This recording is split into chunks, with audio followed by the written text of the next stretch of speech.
राघोपुर जा रहे हैं, वहां पर जितने साथियों ने, जितने कार्यकर्ताओं ने, जन स्वराज के परिवार के सदस्यों ने राजद के वहां पर जो उनका आधिपत्य है उसके खिलाफ जन स्वराज की बात को घर घर पहुंचाया है, उनके साथ जाकर बैठेंगे, कुछ लोगों से मुलाकात करेंगे, उनके साथ बैठकर उनकी जो भावना है उसको समझने का प्रयास करेंगे, ताकि कल जब केंद्रीय कमेटी की बैठक हो तो उसमें उनकी बात को शामिल किया जाए और कल उस पर जैसे बाकी सीट पर निर्णय होगा वैसे राघोपुर पर भी होगा। इसलिए आज मैं खुद से जा रहा हूं, राघोपुर दिन भर रहूंगा और ये समझने का प्रयास करूंगा कि वहां पर क्या कुछ करना चाहिए, कौन सबसे बेहतर व्यक्ति है जो चुनाव लड़ने के लिए माकूल पार्टी जिसको समझती है उसका नाम कल के लिए रिकमेंड किया जाएगा। ऐलान तो भैया पार्टी करती है, पार्टी टिकट का ऐलान तो मैं नहीं करता हूँ। पार्टी सही रहा तो क्या आप चुनाव लड़ेंगे वहाँ से? वहाँ के लोग जो तय करेंगे वो किया जाएगा। 2 जगह चुनाव लड़ने की बात कर रहे हैं मेरे भाई, अगर हमारे लड़ने की बात सुन के तेजस्वी यादव को राघोपुर छोड़ के भाग जाना है। मेरे आईडी में कुछ 2 जगह से तो उनको लड़ना ही पड़ेगा। खाली ये चर्चा चल रही है कि प्रशांत किशोर जन स्वराज वहाँ लड़ने आ रहा है तो तेजस्वी यादव दूसरी सीट खोज रहे हैं। उनका भी हालत वही होगा जो राहुल गांधी का अमेठी में हुआ, छोड़कर गए वायनाड तो अमेठी से ही हार गए। इसलिए मेरे भाई आज जा रहे हैं, अभी चर्चा शुरू हो रही है, अभी तो चुनाव अब शुरू हो रहा है, घबराइए नहीं, आगे आगे देखिए क्या होता है। एनडीए में मेरे भाई सिर्फ फुटबॉल इसलिए हो रहा है क्या बात है कि कौन कितना सीट पाए, कितना जीत कर आए और कितना लूटपाट मचाए। ये लूट का सिर्फ फुटबॉल है, जन स्वराज में सिर्फ फुटबॉल नहीं है। जो भी है, जो जिन साथी कार्यकर्ताओं ने काम किया है उनमें से ही कुछ लोगों को टिकट मिल रहा है, जिनको नहीं मिल रहा है उनको इस बात का दुख जरूर होगा कि उनको नहीं मिला, लेकिन इस बात का उनको जरूर एहसास है कि जिसने काम किया है उसी में से किसी को मिला है। कुछ आरोप लगा रहे हैं प्रशांत जी आप पर कि टिकट इधर उधर कर दिया। बिल्कुल ठीक बात है, आरोप तो लगेगा ही भाई। कुल मिला जुलाकर 243 लोग ही चुनाव लड़ सकते हैं, लेकिन जन स्वराज को बनाने के लिए तो हजारों लोगों ने खून पसीना बहाया है। लेकिन उन साथी कार्यकर्ताओं को ये विश्वास है कि जन स्वराज में कुछ भी बिक नहीं सकता है।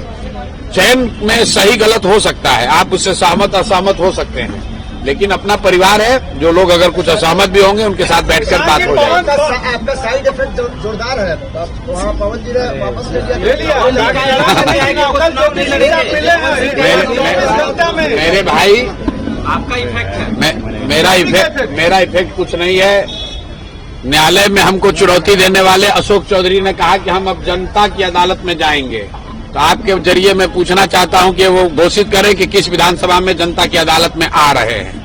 दम है तो अशोक चौधरी बताएं कि किस जनता की अदालत में जा रहे हैं, और अगर जनता की अदालत में नहीं जा रहे हैं तो न्यायालय में आइए, और नहीं आइए तो आपकी गलती मान ली जाएगी कि आपने चोरी भ्रष्टाचार किया है। इसलिए भाई अभी आ रहा हूं उस पर, पहले से 4 जो मूर्छित है उसका तो बता दें। जो 4 लोगों ने कहा कि जनता तय करेगी, तो जनता तो सरकार बनाएगी, तुम 4 भ्रष्ट लोगों को जवाब देना है। तो दिलीप जायसवाल, सम्राट चौधरी, मंगल पांडे और अशोक चौधरी को अनाउंस करना चाहिए कि किस जनता की अदालत में जाएंगे, कौन सा विधानसभा से चुनाव लड़ेंगे, ताकि जन स्वराज का कोई ना कोई सिपाही भ्रष्टाचारियों पर से इनसे पूरा हिसाब किया जा सके। पवन सिंह से हमारा कोई झगड़ा नहीं है, मैंने कल भी कहा था, पवन सिंह जी हमारे मित्र हैं, वो भाजपा में है, कहाँ है उससे मतलब नहीं है, हमारे मित्र हैं। उनकी पत्नी कल आई थी, जैसा कि आपके सामने आई, प्रेस के सामने मैंने जो कहा, उनका जो व्यक्तिगत मामला है उससे हमारा जन स्वराज का कोई लेना देना नहीं है, और राजनीतिक तौर पर उनकी पत्नी ने मेरे से कोई बातचीत की नहीं है। जैसा आप बता रहे हैं, पवन सिंह जी ने कहा है कि वो चुनाव नहीं लड़ेंगे, तो ये उनका और भाजपा का मामला है, उस पर हम लोग को कुछ नहीं कहना।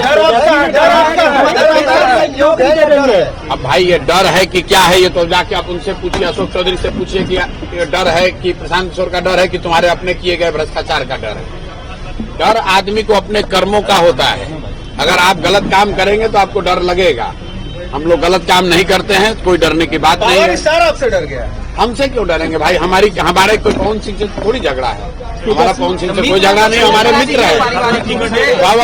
सुनिए, पवन, हाँ बिल्कुल, तेजस्वी को इसलिए डरना चाहिए कि राघोपुर की जिस जनता ने मुख्यमंत्री बनाकर रखा है, उप मुख्यमंत्री उनके माँ बाप को, राघोपुर की जिस जनता ने उनको उप मुख्यमंत्री बनाया, उस राघोपुर की जनता, वहाँ के बच्चे, वहाँ के परिवार, वहाँ की महिलाएं किस कष्ट में जी रही हैं, इसकी चिंता तेजस्वी ने नहीं की है, इसलिए उनको डरना चाहिए।